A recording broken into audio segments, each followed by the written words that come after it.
علیکم تمام سننے والوں کو نینا وائس کی جانب سے خوش آمدید۔ امید کرتی ہوں کہ تمام دوست خیریت سے ہوں گے۔ تو چلیے اسی کے ساتھ ہم ہمارے آج کے ناول ڈیول پرل کی اور بڑھتے ہیں۔ تو چلیے شروعات کرتے ہیں۔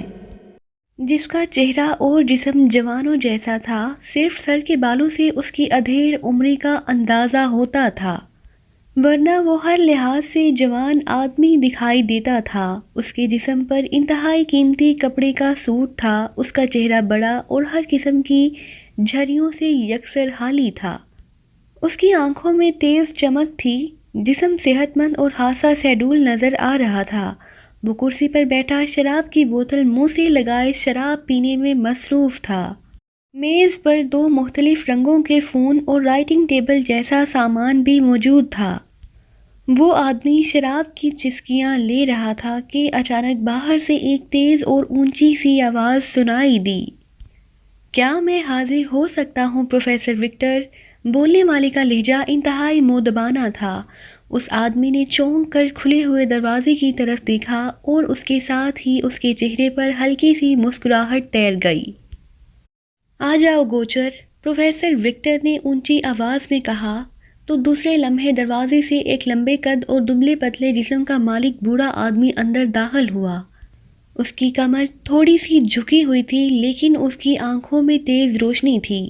بیٹھو گوچر، آج خلافی توقع تمہاری آمد ہوئی ہے، پروفیسر وکٹر نے میز کی دوسری طرف پڑی ہوئی کرسی کی طرف اشارہ کرتے ہوئے کہا۔ آپ کو تو معلوم ہے پروفیسر کہ میں جب بھی آتا ہوں آپ کے لیے انتہائی فائدہ مند اطلاع لے کر آتا ہوں، بوڑھے گوچر نے کرسی پر بیٹھتے ہوئے انتہائی مؤدبانہ لہجے میں کہا۔ ہاں، اس لیے تو ہم نے تمہیں آنے کی اجازت دی ہے، ورنہ اس وقت ہم کسی سے نہیں ملتے۔ بولو کیا خبر لائے ہو؟ پروفیسر وکٹر نے کہا۔ کیا آپ نائب شیطان بننا چاہتے ہیں؟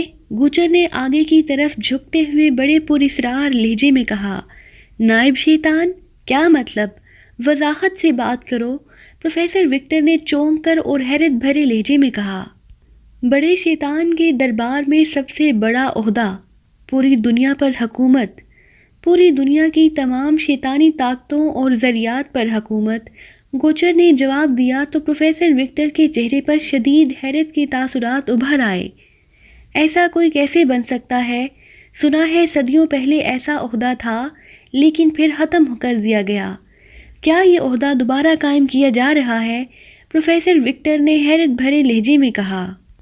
آپ شیطانی مقدس موتی کے بارے میں کچھ جانتے ہیں؟ گوچر نے کہا۔ ہاں، مجھ سے زیادہ کون جان سکتا ہے؟ تمہیں معلوم تو ہے کہ مجھ سے تو بڑا شیطان بھی مشورے لیتا ہے۔ اس پوری دنیا میں شیطان اور شیطانی دنیا کے بارے میں مجھ سے زیادہ کوئی علم نہیں رکھتا۔ مجھے معلوم ہے کہ ڈیول پرل پہلے بڑے شیطان کے تاج میں تھا۔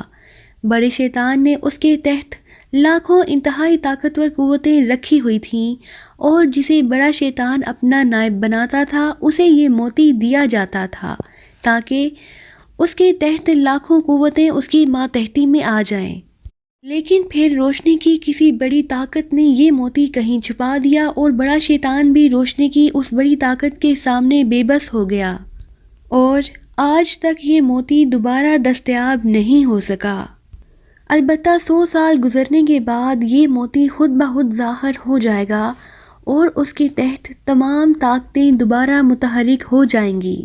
پروفیسر وکٹر نے جواب دیتے ہوئے کہا۔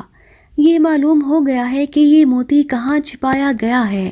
گوچر نے کہا۔ نہیں، ایسا ممکن ہی نہیں، ورنہ بڑا شیطان صدیوں پہلے اسے حاصل کر چکا ہوتا، پروفیسر وکٹر نے کہا۔ پاکیزہ کے ایک آدمی جس کا نام علی عمران ہے، اس نے یہ مما حل کر لیا ہے، بلکہ دوسرے لفظوں میں شیطانی طاقتوں نے اسے استعمال کرتے ہوئے اس کے ذریعے یہ معلومات حاصل کر لی ہیں، اور اب مقدس موتی حاصل کرنے کے لیے شیطانی دنیا کی بڑی بڑی شیطانی طاقتوں میں دوڑ شروع ہو گئی ہے، اور ان میں جو بھی اسے حاصل کرے گا وہ بڑے شیطان کا نائب بن جائے گا، گوچر نے کہا۔ لیکن کوئی شیطانی طاقت تو نائب شیطان نہیں بن سکتی، صرف انسان ہی نائب شیطان بن سکتا ہے، پروفیسر وکٹر نے کہا۔ ہاں، آپ کی بات درست ہے، لیکن شیطانی طاقتیں اپنے اپنے پسند کے آدمیوں کو نائب شیطان بنا کر خود اس کا نائب بننا چاہتی ہیں، گوچر نے جواب دیتے ہوئے کہا۔ تفصیل بتاؤ گوچر، پروفیسر وکٹر نے اس بار قدرے حیرت بھرے لہجے میں پوچھا۔ گارشن اور ڈاکٹر شاگل کو تو آپ جانتے ہیں، گوچر نے کہا۔ ہاں، پروفیسر وکٹر نے کہا تو گوچر نے اسے گارشن، پورش، جینی اور اس کے والد پروفیسر نکسن، پروفیسر آسٹر کے ذریعے علمی ریسرچ کی اس گتھی کو سلجھانے کے لیے ڈاکٹر شوبان اور پھر عمران تک اس معاملے کے پہنچنے کی پوری تفصیل بتا دی۔ اس نے یہ بھی بتا دیا کہ ڈاکٹر شاگل نے ہناس سے مل کر گارشن کو ہلاک کر دیا ہے، جبکہ پورش نے اپنے ذہن کے گرد سفید ڈوری باندھ لی ہے۔ ڈاکٹر شاگل نے اب کالوگا کی خدمات حاصل کر لی ہیں اور ہناس نے اپنے طور پر جیری ڈوم کو نائب شیطان بنانے کا فیصلہ کیا ہے، اور پھر اس نے اس معاملے کی اب تک کی ساری تفصیل بتا دی۔ حیرت انگیز، یہ سب کچھ ہوتا رہا اور مجھے خبر تک نہ ہو سکی، پروفیسر وکٹر نے کہا۔ میں اس لیے خاموش رہا کیونکہ میں آخری لمحات میں آپ کو اطلاع دینا چاہتا تھا۔ اب میں نے فیصلہ کیا ہے کہ آپ کو اس کی اطلاع دے دی جائے، کیونکہ میری خواہش ہے کہ آپ نائب شیطان بن جائیں، گوچر نے کہا۔ کہاں ہے یہ مقدس موتی اور کس طرح اسے حاصل کیا جا سکتا ہے؟ پروفیسر وکٹر نے کہا۔ بڑے شیطان نے پورش سے یہ راز حاصل کر لیا ہے۔ اس کے مطابق یہ موتی جزائر سلیمان کے سب سے بڑے جزیرے ہونیرا میں کہیں چھپایا گیا ہے۔ اسے اب تلاش کرنا اور حاصل کرنا طاقتوں کا کام ہے، لیکن بڑے شیطان کو یہ بھی معلوم ہو گیا ہے کہ روشنی کی بڑی طاقتوں نے اس موتی کو حاصل کرنے اور اسے ہمیشہ کے لیے ضائع کرنے کے لیے اس باقی شاہی علی عمران کو مامور کر دیا ہے۔ یہ عمران پہلے بھی بے شمار موقعوں پر بڑے شیطان کو ذکر پہنچا چکا ہے۔ وہ بڑے شیطان کا بڑا دشمن ہے، اس لیے اب اصل میں اس عمران اور بڑے شیطان کے درمیان مقابلہ شروع ہو چکا ہے۔ میں نے بڑے شیطان کی خدمت میں گزارش کی کہ ڈاکٹر شاگل، ہناس یا کالوگا وغیرہ اس قابل نہیں ہیں کہ یہ موتی حاصل کر سکیں اور نائب شیطان بن سکیں۔ یہ سب چھوٹی سطح کے ہیں اور پوری دنیا میں نائب شیطان بننے کا اگر کوئی اہل ہے تو وہ آپ ہیں، پروفیسر وکٹر۔ نائب شیطان بننے کے لیے مجھے چنانچہ اجازت دی جائے کہ میں آپ کو یہ ساری تفصیل بتا کر اس کام پر آمادہ کر سکوں، اور مجھے اجازت مل گئی ہے، اس لیے میں آپ کی خدمت میں حاضر ہوا ہوں، لیکن میری ایک شرط ہے، گوچر نے کہا۔ شرط؟ کیا مطلب؟ کیا تم اب اس قابل ہو گئے ہو کہ پروفیسر وکٹر سے شرطیں منوا سکو؟ پروفیسر وکٹر نے غصے سے کہا۔ پروفیسر وکٹر، غصہ کرنے کی ضرورت نہیں ہے، مجھے بڑے شیطان نے اجازت دے دی ہے کہ میں آپ اور ڈاکٹر کابوس دونوں میں سے جس کے ساتھ چاہوں شامل ہو کر یہ کام کر سکتا ہوں، کیونکہ بڑا شیطان جانتا ہے کہ میں گوچر بڑے شیطان کے دربار میں اس کے ذہن کی حیثیت رکھتا ہوں، اس لیے میں جس کے ساتھ شامل ہوں گا اس کی کامیابی یقینی ہے۔ اگر آپ ناراض ہو رہے ہیں تو میں ڈاکٹر کابوس سے بات کر لیتا ہوں، اسی لیے تو میں نے ابھی تک آپ سے کوئی بھینٹ نہیں لی، گوچر نے مؤدبانہ لہجے میں جواب دیتے ہوئے کہا۔ کیا شرط ہے بتاؤ، پروفیسر وکٹر نے اس بار نرم لہجے میں کہا۔ شرط یہ ہے کہ آپ بڑے شیطان کا حلف اٹھائیں کہ اگر آپ نائب شیطان بن گئے تو آپ مجھے اپنا نائب بنائیں گے اور قیامت تک مجھے اس عہدے سے نہیں ہٹائیں گے، گوچر نے شرط بتاتے ہوئے کہا۔ ہاں ٹھیک ہے، میں حلف اٹھاتا ہوں، لیکن پھر تمہیں بھی حلف دینا ہوگا کہ تم قیامت تک میرے خلاف کوئی سازش نہیں کرو گے، پروفیسر وکٹر نے کہا۔ ٹھیک ہے، میں حلف دینے کو تیار ہوں، لیکن پہلے آپ حلف دیں اور وہ بھی بڑے شیطان کا، گوچر نے کہا تو پروفیسر وکٹر نے ہاتھ اٹھا کر بڑے شیطان کا حلف دے دیا۔ اس کے بعد گوچر نے بھی ہاتھ اٹھا کر بڑے شیطان کا حلف دیا۔ ٹھیک ہے، اب بتاؤ کہ ہمیں فوری طور پر کیا کرنا چاہیے اور کس طرح یہ معلوم ہوگا کہ مقدس موتی کہاں ہے، پروفیسر وکٹر نے کہا۔ ہناس نے اس کے لیے جیری ڈوم کو آگے بڑھایا ہے، جبکہ کالوگا نے ڈاکٹر شاگل کو انتظار کرنے کا کہا ہے۔ اس کی سکیم یہ ہے کہ جب جیری ڈوم یہ مقدس موتی حاصل کر لے گا تو ڈاکٹر شاغل جو طاقتوں میں اسے باہر ہے اس کو ہلاک کر کے یہ موتی حاصل کر لے گا، کیونکہ کالوگا کے خیال کے مطابق جیری ڈوم اس پاکیزائی عمران کو آسانی سے ہلاک کر سکتا ہے، اور اس کا گروہ اس قدر طاقتور ہے کہ وہ پورے جزائر سلیمان پر چھا سکتا ہے، اور یہی خیال حناس کا بھی ہے، جبکہ میرا خیال بھی یہی ہے کہ اس عمران کا مقابلہ جیری ڈوم کو کرنے دیا جائے۔ اگر جیری ڈوم عمران کو ہلاک کر کے مقدس موتی حاصل کر لے گا تو ڈاکٹر شاغل اسے ہلاک کر کے خود مقدس موتی حاصل کر لے گا، اس طرح یہ حناس فارغ ہو جائے گا، اور آپ ڈاکٹر شاغل کو ہلاک کر کے اس سے مقدس موتی حاصل کر کے نائب شیطان بن جائیں گے۔ گوچر نے تفصیل سے بات کرتے ہوئے کہا، لیکن کیوں نہ ہم اس جیری ڈوم، ڈاکٹر شاغل اور اس عمران کا پہلے ہی خاتمہ کر کے خود مقدس موتی حاصل کر لیں؟ پروفیسر وکٹر نے کہا، مقدس موتی کی جزیرہ خنیرہ میں موجودگی کا پتہ اس عمران نے چلایا ہے، لیکن یہ بہت بڑا جزیرہ ہے، اس میں سونے کی کانیں بھی موجود ہیں اور آتش فشاں پہاڑ بھی۔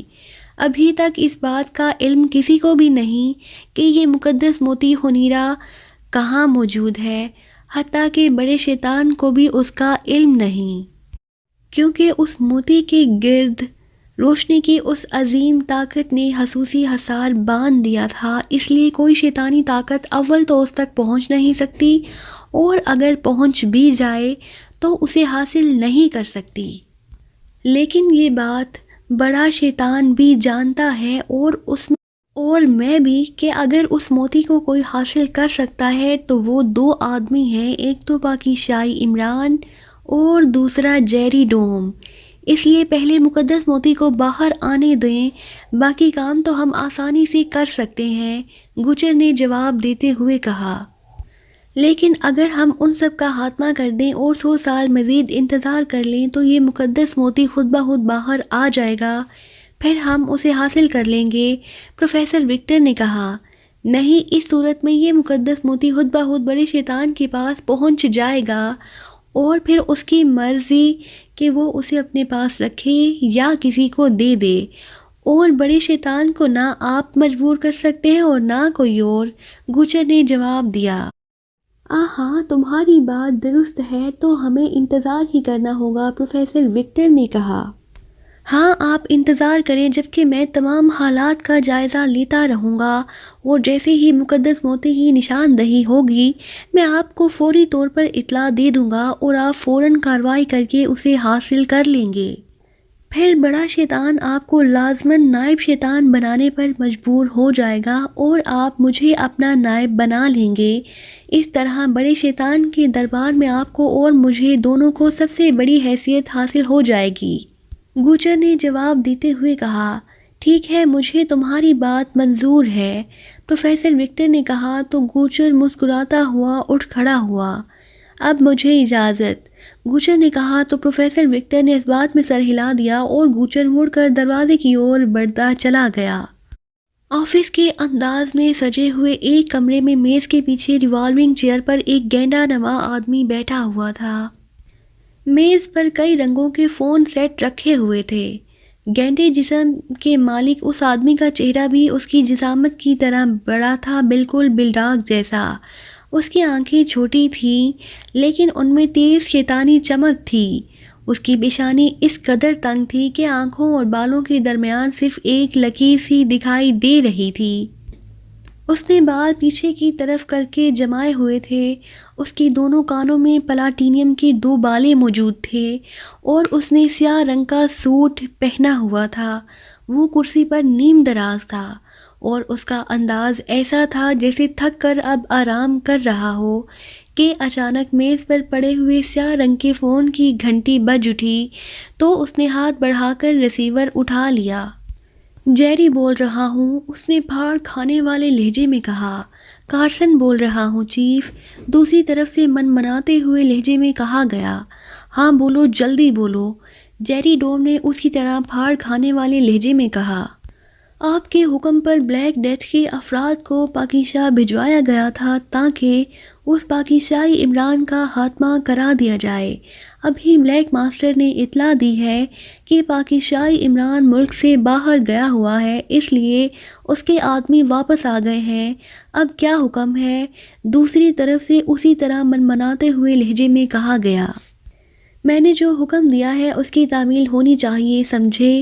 مجھے اس سے کوئی غرض نہیں کہ وہ پاکیزائی ملک میں ہے یا ملک سے باہر، تحت الثری میں ہے یا آسمانوں پر چڑھ گیا ہے، اور آئندہ مجھے اس طرح کی اطلاع نہ دینا ورنہ عبرتناک موت کا شکار ہو جاؤ گے، جیری ڈوم نے پہلے سے زیادہ غصیلے لہجے میں کہا۔ چیف، ہم نے پوری کوشش کر لی ہے لیکن ہم اس بارے میں معلوم نہیں کر سکے کہ اس وقت یہ پاکیزائی کہاں ہے۔ ویسے وہ میک اپ کا بھی ماہر ہے، اس لیے اگر آپ اپنی صلاحیتوں سے ہمیں اس کی نشاندہی کر دیں تو ہم فوری اس کا خاتمہ کر دیں گے۔ دوسری طرف پہلے سے زیادہ منمناتے ہوئے لہجے میں کہا گیا۔ ہاں، تمہاری بات درست ہے، اس لیے میں نے سن لی ہے۔ ٹھیک ہے، میں معلوم کر کے تمہیں بتاتا ہوں، جیری ڈوم نے کہا، اور ریسیور کریڈل پر رکھ کر اس نے میز کی دراز کھولی اور اس میں موجود ایک سیاہ رنگ کی ڈبیا نکال کر اس نے ڈبیا کو کھولا تو اس کے اندر ایک چھوٹی سی بوتل موجود تھی جس میں سیاہ رنگ کا محلول تھا۔ بوتل کے اوپر سپرے پوائنٹ بھی موجود تھا۔ اس نے سپرے پوائنٹ کو پریس کیا تو سیاہ رنگ کا محلول باہر فضا میں سپرے ہو گیا، اور اس کے ساتھ ہی کمرے میں انتہائی خوفناک بدبو تیزی سے پھیلتی چلی گئی۔ جیری ڈوم نے اس طرح زور زور سے سانس لے کر اس بدبو کو اپنے پھیپھڑوں میں اتارنا شروع کر دیا جیسے وہ اس کے لیے انتہائی پسندیدہ خوشبو ہو۔ پھر اس نے بوتل کو ڈبیا میں رکھ کر ڈبیا کا منہ بند کر کے اسے واپس دراز میں رکھ دیا۔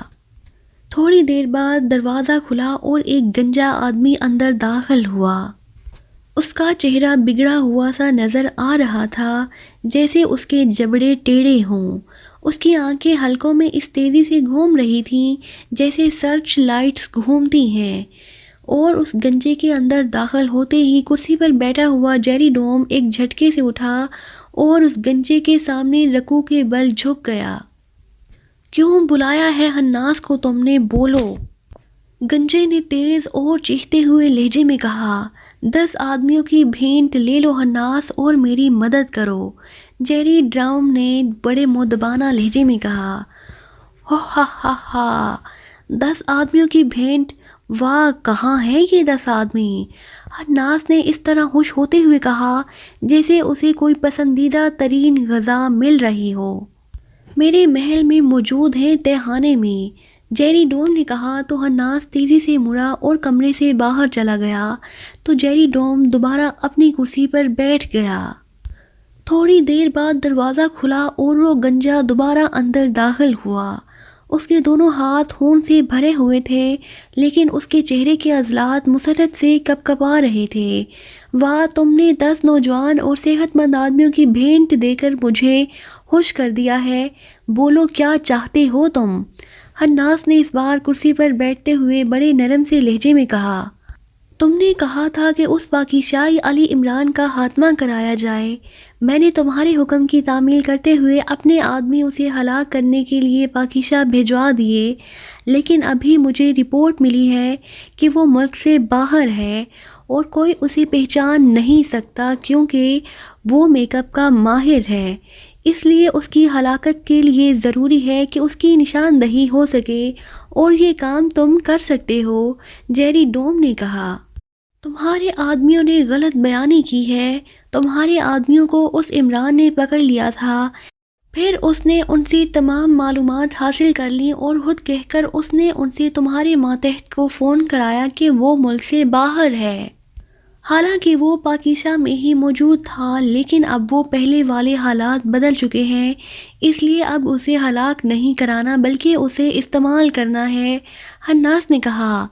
او، تو یہ بات ہے، میں اس پورے سیکشن کا خاتمہ کرا دوں گا، جیری نے پھنکارتے ہوئے لہجے میں کہا۔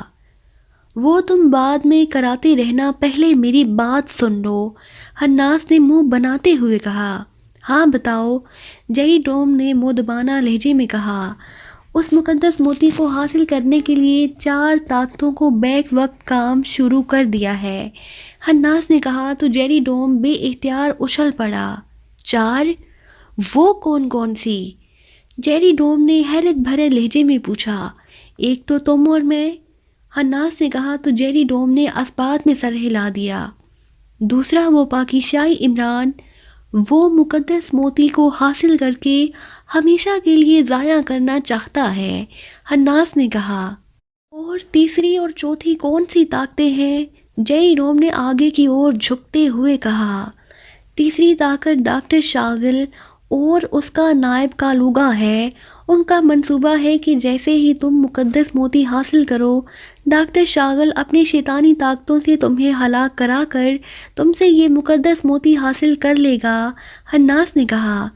کیا وہ ایسا کر سکتا ہے جبکہ تم میری پشت پر ہو؟ جیری ڈوم نے حیرت بھرے لہجے میں کہا۔